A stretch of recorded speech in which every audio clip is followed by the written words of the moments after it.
My hands were shaking as I held the check. The zeros blurred together through the moisture gathering in my eyes.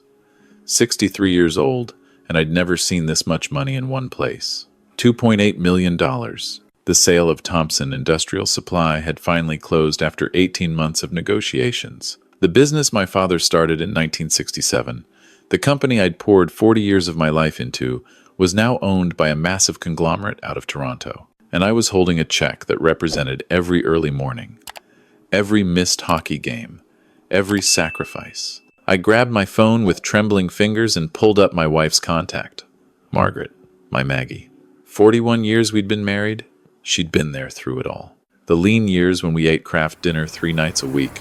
The expansion in '89 that nearly bankrupted us. The slow, steady climb to success. She deserved this moment as much as I did. The phone rang twice before going to voicemail. That was odd. It was Thursday afternoon, just past 3. Margaret always answered on Thursdays because her book club ended at 2:30. I tried again. Voicemail.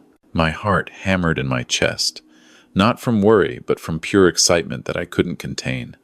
I had to see her face when I told her. Had to watch her eyes light up the way they did when I surprised her with that trip to Prince Edward Island for our 30th anniversary. This was bigger than any anniversary. This was our golden ticket. We could finally take that Mediterranean cruise she'd been dropping hints about for years. We could help our daughter Sarah with the down payment on a house in Vancouver's insane market. We could spoil our grandkids rotten. I forwarded the bank notification email to Margaret's address with the subject line, "We did it, Mags," and a string of celebration emojis that probably made me look ridiculous for a man my age, but I didn't care. Then I told my assistant I was leaving early, grabbed my coat, and practically jogged to the parkade. The drive from the office in Calgary's downtown core to our house in Mount Royal usually took 20 minutes, but I made it in 14. The spring sunshine was brilliant, reflecting off the Bow River as I crossed the bridge. Everything looked sharper, more vibrant. The mountains in the distance seemed closer. Even the construction traffic on 10th Street couldn't dampen my mood. Our house came into view, the renovated 1922nd Tudor, that we'd bought as a wreck in 1991 and slowly brought back to life. Margaret's silver Lexus was in the driveway, which confirmed she was home. I parked on the street, wanting to bound up the front steps like a teenager instead of a man with a creaky right knee and reading glasses hanging from a chain around his neck. I pushed open the front door, already calling out, "Maggie! Mags, you home?" Silence. But not complete silence. I heard something from upstairs. Voices. The sound was muffled, coming from her office on the 2nd floor. She must be on a call. Margaret had been doing more real estate work lately, taking on higher-end properties in Mount Royal and Elbow Park. Said it kept her mind sharp. I'd been proud of her for that, for not just settling into idle retirement while I wound down the business. I took the stairs 2 at a time, my knee protesting. The door to her office was closed, which was unusual. Margaret liked to work with the door open, said it made her feel less isolated. That's when I heard it clearly. Her voice, but different, softer, almost girlish. I froze on the landing, my hand on the banister. "David, sweetheart, I told you. He signed the papers yesterday. The money should hit his account today or tomorrow." A pause. No, he has no idea. He still thinks I'm just his devoted little wife who couldn't possibly understand complex finances. My breath caught.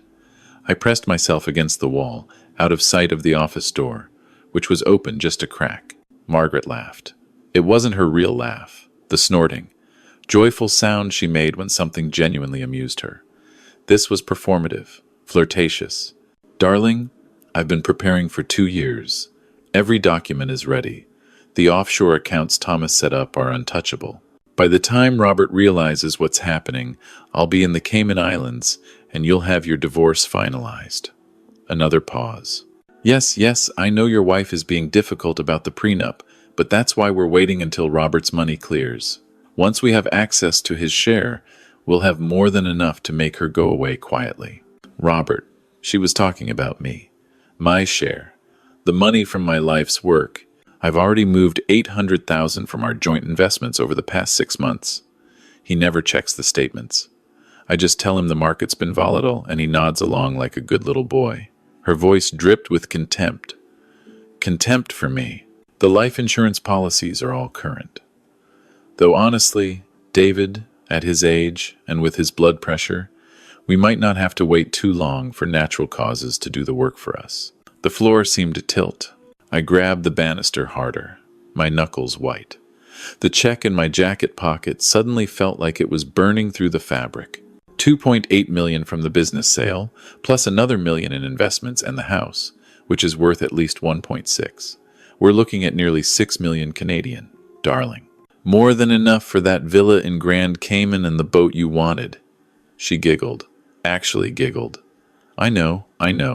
You're terrible, but that's why I love you. You see me as more than just some retired businessman's boring wife. The voices continued, but my brain had stopped processing words. It was replaying 41 years in fast forward. The way she'd been so supportive when I said I wanted to sell the company. Her sudden interest in organizing our finances last year. The new laptop she'd bought, saying she needed it for real estate work. The weekend trips to Toronto she'd taken, supposedly for advanced training courses. Her sister Linda in Toronto, who Margaret claimed to visit monthly. How long had she been planning this? 2 years, she'd said. While I was negotiating the sale, dreaming about our future together, she was plotting to rob me blind and disappear with some man named David. I needed to move. Needed to get out before she realized I was here. My phone was in my pocket. I pulled it out carefully, hands still shaking, but now from rage instead of excitement. I opened the voice memo app and hit record, then crept closer to the door. Thomas says the timing is perfect.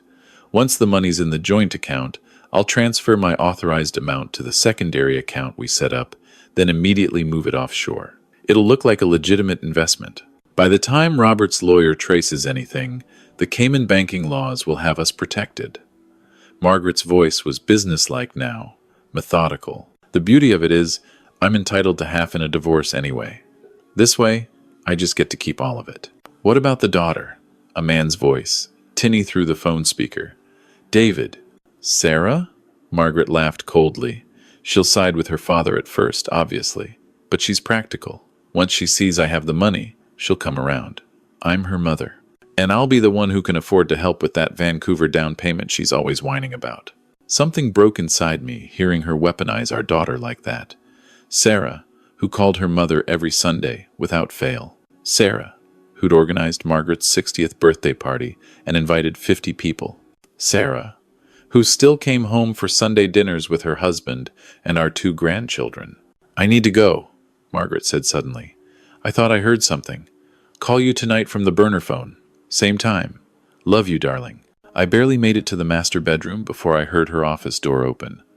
I closed our bedroom door quietly and stood there, phone still recording, listening to her footsteps on the stairs. The front door opened and closed. Through the window, I watched her get into her Lexus and pull away, probably heading to the grocery store like it was any other Thursday afternoon. I sat on the edge of our bed, the bed we'd shared for 4 decades, and listened to the recording 3 times. Her voice, so familiar yet so alien, plotting to destroy me, planning to steal everything I'd worked for, joking about waiting for me to die.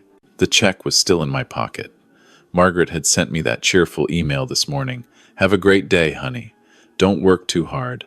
Love you. While simultaneously telling her boyfriend that the money should hit my account today or tomorrow. She'd been tracking the sale closure as carefully as I had, but for entirely different reasons. I looked around our bedroom, the framed photos on the dresser. Our wedding day, both of us impossibly young, Sarah's graduation, the grandkids. Vacations to Banff, to the Maritimes, to Europe. Was any of it real? Had she ever loved me? Or had I been nothing more than a meal ticket? A business prospect that took 40 years to mature? My phone buzzed. A text from Margaret, running to Sunterra for dinner ingredients. Home by 5. Love you. Love you. The words made me physically ill. I needed to think. Needed to plan. She had a 2-year head start, but I had something she didn't know about yet.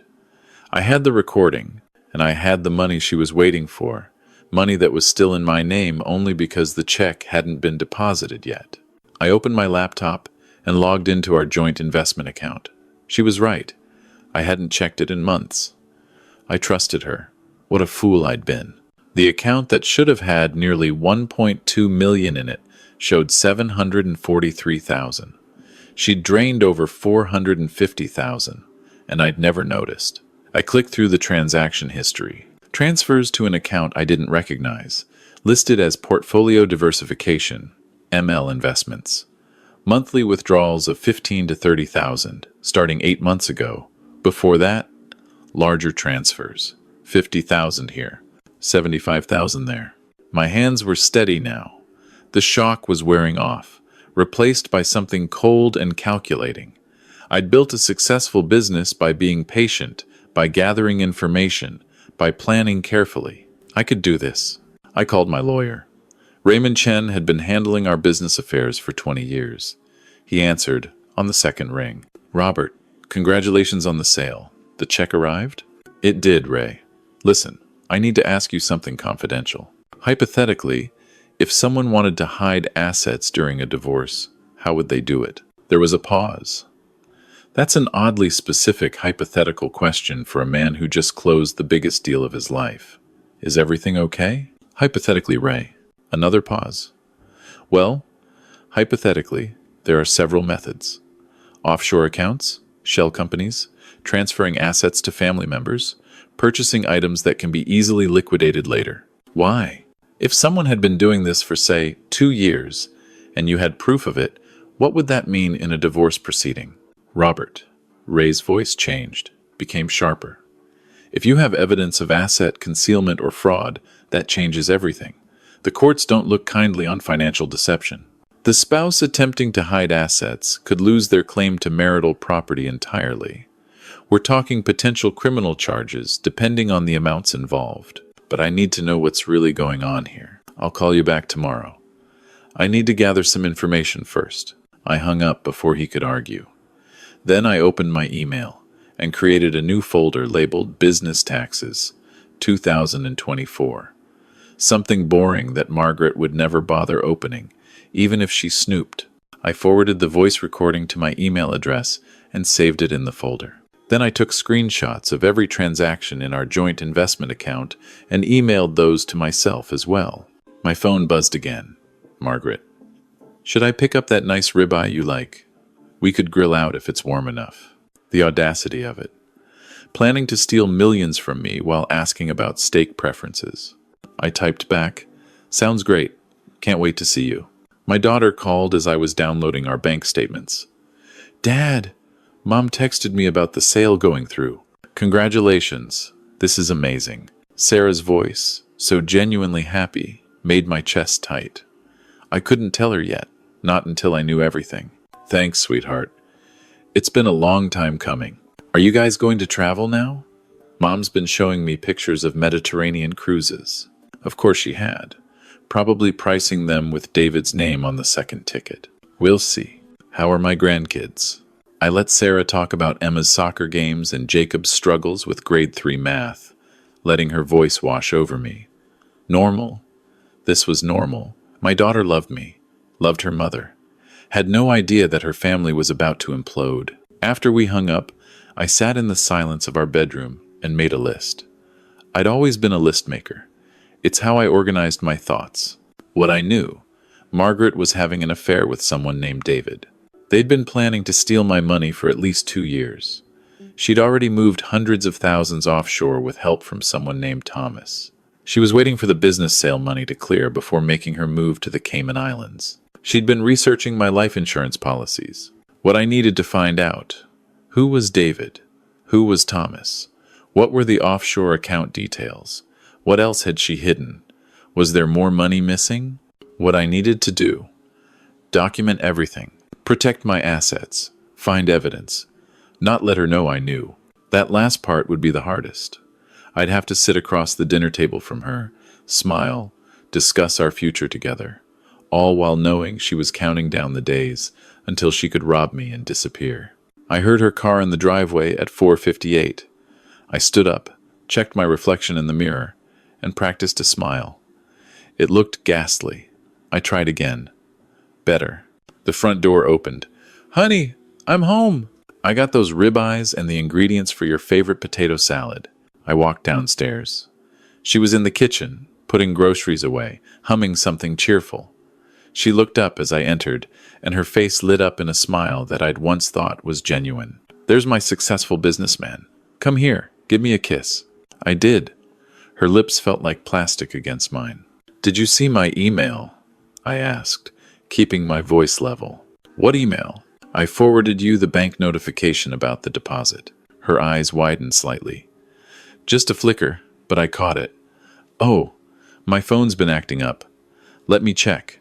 She pulled out her iPhone and made a show of scrolling through emails. Here it is. Oh, Robert. She threw her arms around me. This is really real. We did it. We actually did it. We. She'd had nothing to do with Thompson Industrial Supply, except complaining about the long hours I worked. But sure, we did it. I thought we could celebrate tonight, she said, pulling back and touching my face with a tenderness that now felt like sandpaper. Just the two of us. Open that bottle of wine we've been saving. That sounds perfect. And it did, in a horrible way. Because while she was celebrating the arrival of the money she planned to steal, I was celebrating the fact that I'd caught her before she could do it. I grilled the steaks while she made the potato salad, and we sat on our back deck watching the sun set over the mountains. She talked about the Mediterranean cruise, showed me pictures on her tablet, pointed out the excursions she wanted to take. Greece, Italy, Croatia. I nodded along, making suggestions, while mentally cataloging every lie. We should book soon, she said. Maybe for this fall? September is beautiful in the Mediterranean. Maybe we should wait until the money's fully settled, I said carefully. Make sure all the taxes are sorted out first. Something flickered in her eyes. Annoyance? Robert, don't be such a worrier. That's what Ray's for. We've waited long enough. Don't you want to actually enjoy the fruits of all your hard work? Of course. You're right. Let's look at dates tomorrow. She squeezed my hand across the table. I love you. You know that? I'm so proud of you. 40 years you put into that company. You deserve this. I looked at her, really looked at her. The woman I'd met at the University of Alberta in 1982. The girl who'd worn a jean jacket and cowboy boots to our first date. The bride who'd promised to love me in sickness and health. The mother who'd held our daughter after 36 hours of labor. The grandmother who cried when Emma was born. When had it all become a lie? Or had it always been one, and I was just too blind to see? I love you too, I said, and the words tasted like ashes. That night, she fell asleep quickly, her breathing deep and even. I lay awake beside her, staring at the ceiling, planning my next moves. I couldn't confront her yet. I needed more evidence. Needed to find David, find Thomas, find the offshore accounts. I waited until her breathing developed the slight whistle that meant she was deep asleep. Then I carefully slid out of bed. Her office door was still closed. I tried the handle gently. Locked. That was new. She'd never locked her office before. I went back to our bedroom and retrieved the small key ring from her purse, moving as silently as I could. She'd always kept spare keys there. Office, safety deposit box, filing cabinet. I found a small brass key that looked right and went back to her office door. It opened soundlessly. I closed it behind me and turned on the small desk lamp instead of the overhead light. Her laptop was closed on the desk. I opened it. Password protected, of course. I tried our anniversary date. Wrong. Sarah's birthday. Wrong. My birthday. Wrong. I thought for a moment, then tried Emma's birthday, our first grandchild. The screen unlocked. My stomach turned. She'd used our granddaughter's birthday to protect her secrets. I had maybe an hour before I needed to worry about her waking up. I started with her emails. The regular account showed exactly what you'd expect. Book club correspondence, real estate client communications, messages with Sarah, newsletters from various stores. But there was a second email account. I found it in her mail app. securemail.com. Address ML Thompson, 2023. The inbox was full of messages from D. Kramer and T. Lawson, David and Thomas, presumably. I pulled out my phone and started photographing everything. Messages detailing the offshore account structures. Transfers through shell companies with names like Nordic Holdings Limited and Meridian Investment Corp. Bank account numbers in the Cayman Islands and Belize. Detailed plans for liquidating assets.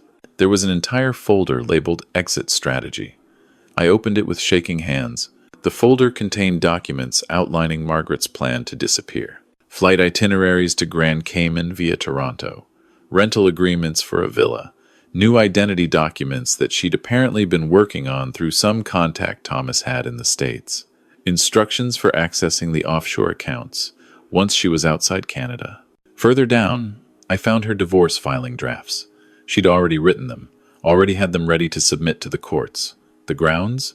Irreconcilable differences and my supposed financial control. She'd painted herself as a victim, claiming I'd dominated all financial decisions during our marriage and left her with no independence. It was a masterpiece of fiction. Every financial decision we'd made together. She'd had full access to everything. The joint accounts, the investments, the business finances. I'd trusted her completely. I kept photographing.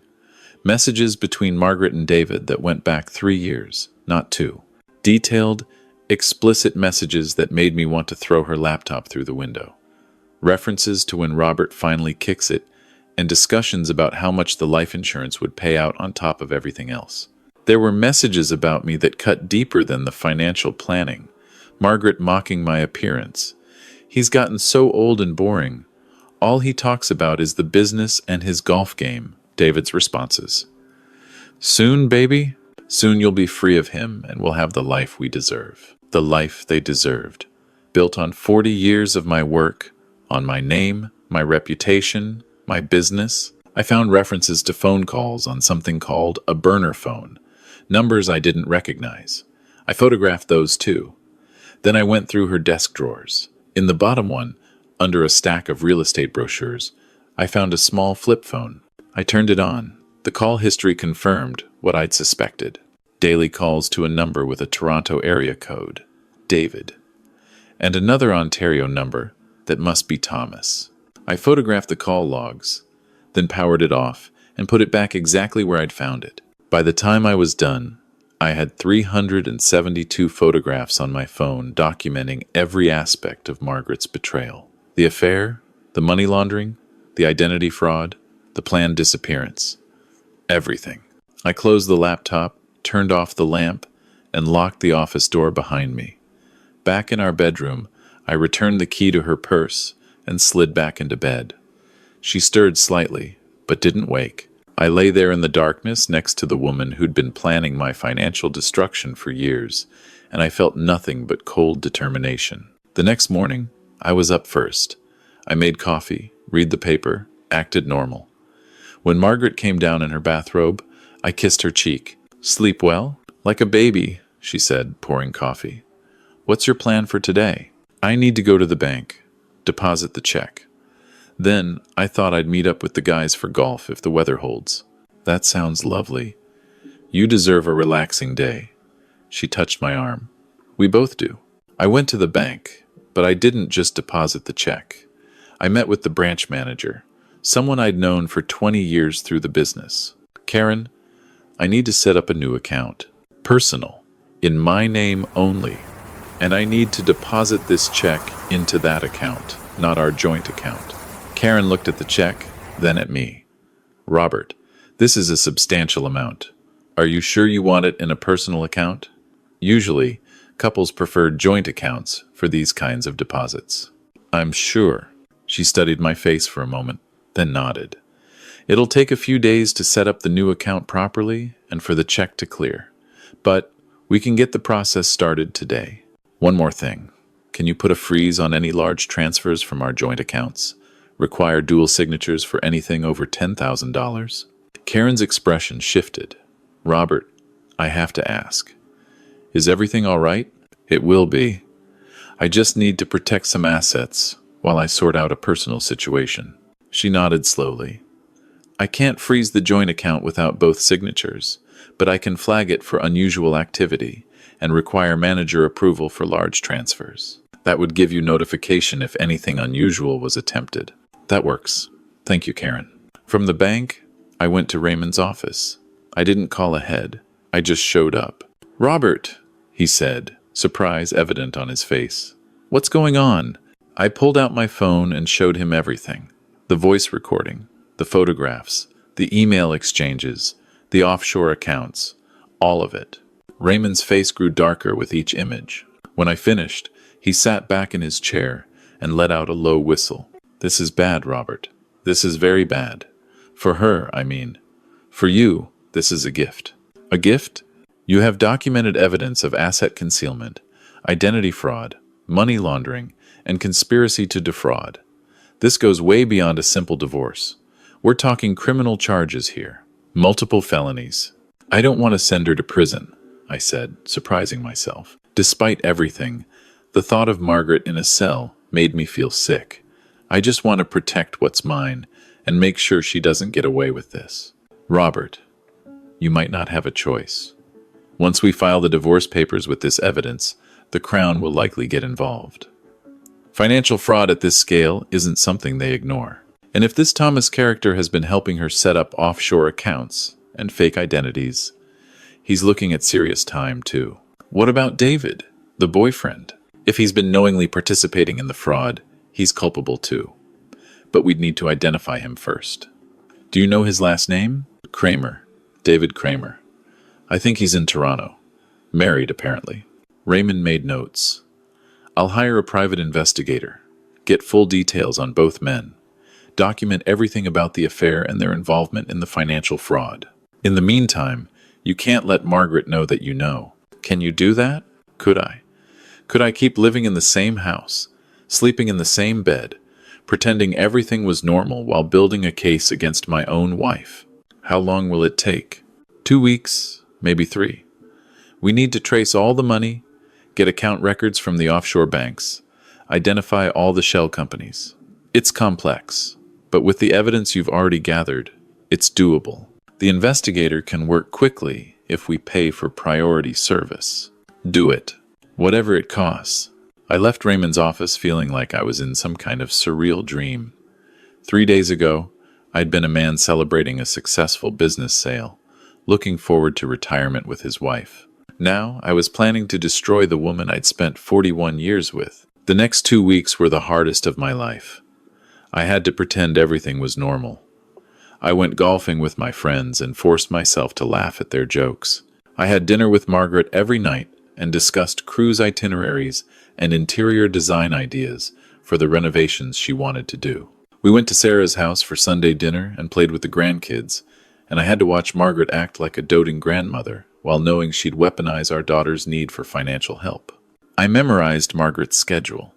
Real estate showings on Mondays and Wednesdays, book club on Thursdays, grocery shopping on Fridays, and every morning at 11, when she thought I was golfing or running errands, she called David on the burner phone from her office. I knew because I'd installed a small recording device in her office one day when she was at a showing. Nothing fancy, just a voice-activated recorder hidden behind books on her shelf. Every evening, when she was asleep, I'd retrieve the SD card, copy the files, and return it.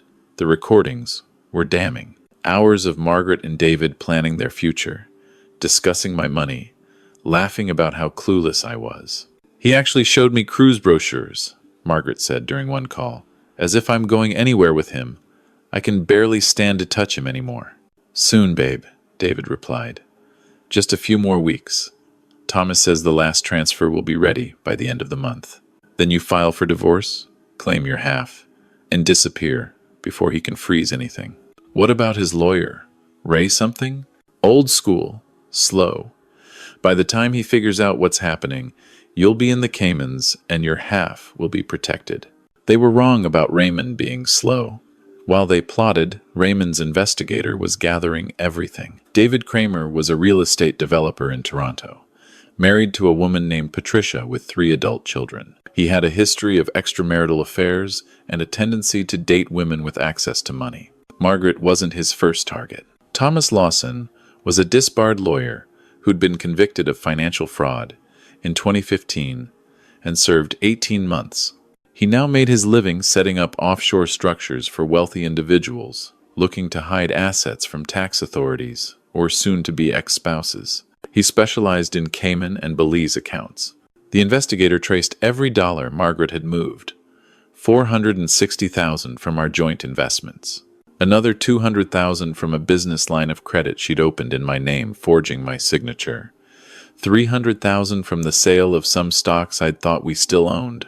All told, she'd already stolen nearly $1 million, laundered it through Thomas's shell companies, and moved it offshore. And she was waiting for the $2.8 million from the business sale before making her final move. Raymond scheduled the confrontation for a Saturday afternoon. Sarah was at a soccer tournament with Emma, so she wouldn't be caught in the immediate fallout. I'd asked Raymond if there was a way to keep this quiet, to handle it privately, but he'd shaken his head.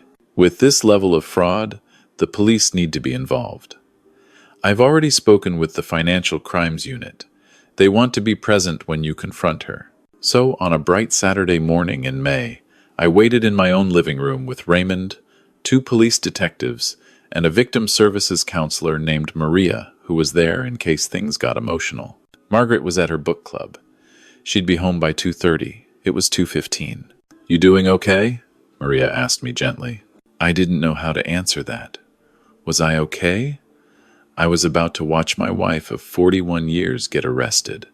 I was about to blow up my family. My daughter would be devastated. My grandchildren would grow up knowing their grandmother was a criminal. But I was also protecting myself from complete financial ruin. I was stopping Margaret from stealing everything I'd worked for. I was ensuring she faced consequences for years of lying and manipulation. "I'm doing what needs to be done," I said finally. At 2:33, I heard her car in the driveway. My heart started pounding. The detectives stood up, positioning themselves near the door but out of immediate sight. Raymond stood beside me. Margaret came through the door, car keys in hand, calling out cheerfully, "Honey, I'm home! The book club was so good today. We're reading this new mystery about..."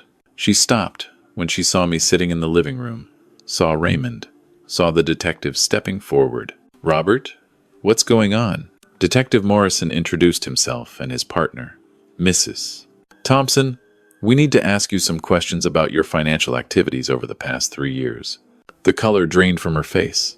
"I don't understand. What financial activities?" "Specifically, the movement of approximately $1 million from joint accounts and accounts in your husband's name to offshore accounts in the Cayman Islands and Belize." She looked at me, her eyes wide. "Robert, what is this? What's happening?" I stood up. My hands were steady. My voice was calm. "I know everything, Margaret. I know about David. I know about Thomas. I know about the offshore accounts and the fake identities and your plan to disappear to Grand Cayman with my money. I don't know what you're talking about. David who?" I pulled out my phone and played the recording. Her voice filled the living room, tinny but clear. $2.8 million from the business sale, plus another $1 million in investments and the house, which is worth at least 1.6. We're looking at nearly 6 million Canadian, darling. She went white, then red, then white again. She grabbed for the back of the sofa to steady herself. "You recorded me? You went through my private phone calls? You were planning to rob me blind and disappear." I protected myself. Detective Morrison stepped forward. "Mrs. Thompson, we have warrants for your electronic devices and documentation of the offshore accounts. We'd like you to come to the station to answer some questions." "Am I under arrest?" "Not yet. But we do need you to cooperate with our investigation." Margaret looked at me, and for the first time in weeks, I saw genuine emotion on her face. Terror. "Robert, please. We can work this out. I made a mistake. I got confused. But we've been married 41 years. Doesn't that mean anything?" "It meant everything to me," I said quietly. "But apparently it meant nothing to you." She tried a different tactic, her voice breaking. "Think about Sarah. Think about the grandkids. Do you really want to put me in prison? Destroy our family? You destroyed our family when you decided I was worth more dead than alive." Her face hardened then. The mask dropped completely. "You self-righteous bastard. I gave you the best years of my life. I raised your child. I entertained your boring business clients. I pretended to care about your stupid golf stories. I earned that money. By planning to steal it and disappear, by forging my signature on loans, by laundering money offshore.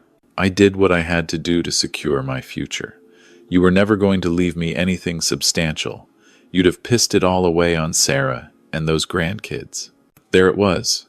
The truth, finally, raw and ugly. Detective Morrison intervened. Mrs. Thompson, we really need to go to the station now. They didn't handcuff her, at least. That was something. She went with them quietly, her book club tote bag still over her shoulder, her face a mask of rage. After they left, I sat down heavily on the sofa. Raymond sat beside me. That went about as well as could be expected, he said. I need to call Sarah. Do you want me to stay? I shook my head. I need to do this alone. After Raymond left, I sat in the silent house for a long time before I could bring myself to pick up the phone. How do you tell your daughter that her mother is a criminal? That everything she believed about her parents' marriage was a lie? I called Sarah's cell. She answered on the third ring, slightly breathless. Hey, Dad. Emma's team just won their quarterfinal. Can I call you back in a bit? Sarah, I need you to come home. Tonight. It's important. Her voice changed immediately. Dad? What's wrong? Are you okay? I'm okay. But I need to talk to you. Face to face. Can you come to the house tonight? Of course. Let me get someone to watch the kids and I'll be there in 2 hours. I spent those 2 hours rehearsing what to say. Nothing sounded right. In the end, when Sarah walked through the door, I just told her everything. Showed her the recordings, the emails, the offshore accounts. All of it, she cried. I held her while she sobbed, this grown woman who was still my little girl. I don't understand, she kept saying. I don't understand how she could do this. Neither do I, sweetheart. What happens now? Your mother will likely be charged with multiple counts of fraud and money laundering. There will be a trial. It's going to be ugly and public. Sarah pulled back and looked at me, her eyes red. And you? Are you okay? Was I? I'd just destroyed my marriage. My wife was probably going to prison. My family was shattered, but I still had my money. I still had my dignity. I still had my daughter. I will be, I said. The legal process took 8 months. Margaret was formally charged with fraud over $5,000, money laundering, forgery, and conspiracy to commit fraud. David Kramer was charged as an accessory. Thomas Lawson, caught trying to flee to Mexico, faced even more serious charges. Margaret's lawyer tried to make a deal, but the Crown wasn't interested. The evidence was too strong. In January, she pleaded guilty to avoid a trial. The judge sentenced her to 6 years in prison and ordered her to repay everything she'd stolen. David Kramer got 2 years. His wife divorced him immediately. Thomas Lawson got 7 years, his second major conviction. Through it all, I focused on rebuilding. I didn't go on the Mediterranean cruise. Instead, I set up a financial literacy program for divorced men over 50, helping them recognize the signs of financial abuse and protect their assets. The foundation, funded by the money Margaret hadn't managed to steal, helped 83 men in its first year. Sarah and I grew closer. She brought the grandkids over every Sunday. We never talked about her mother unless Sarah brought it up, which was rare. Emma and Jacob knew that Grandma had made some bad choices and had to go away for a while. That seemed sufficient for now. I learned to cook for myself, learned to enjoy silence, started taking classes at the university, auditing courses in history and philosophy just for the fun of it, made friends with other divorced men in similar situations, discovered that life at 63 could still hold surprises, even if they weren't the ones I'd planned for. 1 year after Margaret's arrest, Sarah and I sat on my back deck, watching the sunset over the mountains. The same view I'd shared with Margaret the night I found out about her betrayal. Dad, Sarah said quietly, are you lonely? I thought about it. Sometimes. But I'm not alone. I have you. I have the grandkids. I have friends. I have purpose. Mom asks about you, you know, in her letters. I didn't respond to those letters. Couldn't bring myself to. What would I say? She says she's sorry. Says she was confused. that David manipulated her. Do you believe that? Sarah was quiet for a long moment. No, I think she made her choices. But she's still my mother. And you still love her. I understand that. Do you still love her? I looked out at the mountains, brilliant in the fading light. I love the woman I thought she was, but that woman never existed. So no, I don't love the real Margaret. I don't think I even know who she really is. Sarah squeezed my hand. You did the right thing, Dad. I know it was hard, but you did the right thing. I hoped she was right. Most days, I believed she was. On the hard days, when the house felt too empty and quiet, I sometimes wondered if I could have handled things differently, if there had been a path that didn't end in betrayal and prison and a shattered family. But then I'd remember Margaret's voice on that recording, planning my financial destruction, joking about waiting for me to die. And I'd know that the woman I'd thought I married, the partner I'd trusted for 4 decades, had been a fiction. A carefully constructed lie that she'd maintained until she thought it was safe to drop the mask. 3 years after the business sale, I sold our house in Mount Royal. Too many memories, too many ghosts. I bought a smaller place in Kensington, close to Sarah and the grandkids. Started a consultancy, helping other small business owners plan their exits and protect their assets. The work was satisfying in a way I hadn't expected. Emma, now 13, asked me one day why I never talked about Grandma. Because it's complicated, sweetheart. Mom says Grandma made bad choices, but Mom also says people can change. Can Grandma change? I looked at my granddaughter, so young and hopeful, and I didn't have the heart to tell her that some people don't change. They just get better at hiding who they really are. Maybe, I said, people can surprise you, but I never went to visit Margaret in prison, never responded to her letters, never gave her the opportunity to try to manipulate me again. That door was closed, locked, and I'd thrown away the key. Instead, I focused on the future, on Sarah and her family, on the men I was helping through the foundation, on building a life that was honest and real, even if it was lonelier than the lie I'd been living. People ask me sometimes if I regret how I handled things, if I wish I'd tried to work it out, maybe gone to counseling, given Margaret a second chance. I tell them the truth. You can't work things out with someone who sees you as nothing more than an ATM machine. You can't salvage a relationship built on lies and planned betrayal. You can't give a second chance to someone who spent years plotting your financial destruction. What I can do is move forward, rebuild, learn, help others avoid the same trap I fell into. And that's exactly what I did. The business sale money that Margaret tried so hard to steal funded my new life. The Mediterranean cruise I never took with her became a trip to Greece with Sarah and the grandkids. The villa she'd planned to buy with David became a college fund for Emma and Jacob. The future she'd stolen from me, I built back from the ground up, brick by brick. And every day, I wake up in my smaller house in Kensington, make my coffee, and look out at the mountains. I survived betrayal. I protected what was mine. I built something real from the ashes of a marriage that was never what I thought it was. That's enough. That has to be enough. Because at 66 years old, I've learned the most important lesson of my life. Trust is earned, not given. Love requires honesty, not performance. And sometimes, the bravest thing you can do is walk away from a lie, even if you've been living it for 41 years. I'm Robert Thompson. I built a successful business from nothing. I raised a good daughter.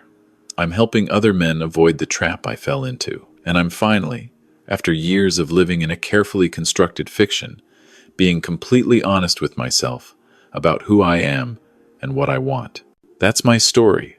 That's how I survived. And if you're going through something similar, if you're discovering that the person you trusted most has been planning your destruction, know this. You can survive the betrayal. You can rebuild. You can create a life that's real and honest and yours. It won't be easy. It won't be the life you planned, but it will be true. And truth, I've learned, is worth more than any amount of money, even $2.8 million.